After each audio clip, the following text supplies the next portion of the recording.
बिजोर बउआ के मौसी के ले गइल गावे के चोर।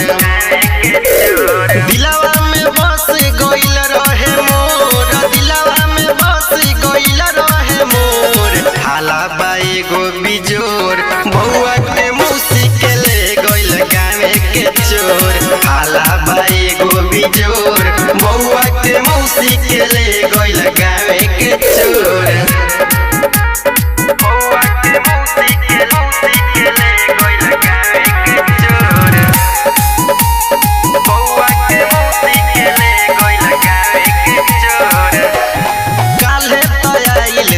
छठियार में काले तो आइल रहे छठियार में, आज मिलन होए वाला रहे प्यार में, आज मिलन होए वाला रहे प्यार में। काले तो आइल रहे छठियार में, आज मिलन होए वाला रहे प्यार में।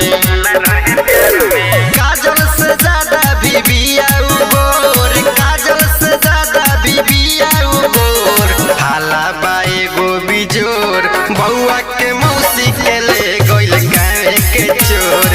हाला बा एगो बिजोर बउआ के मौसी के ले गइल गावे के चोर। बउआ के मौसी के ले गइल गावे के चोर। बउआ के मौसी के ले गइल गावे के चोर। Music by Mukesh Singh.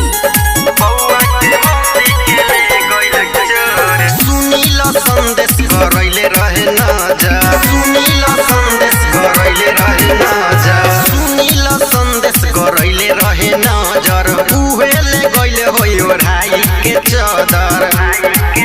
कुमार अविनाश के दिल में दर्द उठे जोर, कुमार अविनाश के दिल में दर्द उठे जोर। हाला बा एगो बिजोर बउआ के मौसी के ले गइल गावे के चोर। हाला बा एगो बिजोर बउआ के मौसी के ले गइल गावे के चोर। SCP रिकॉर्डिंग स्टूडियो, फेनहारा बाजार।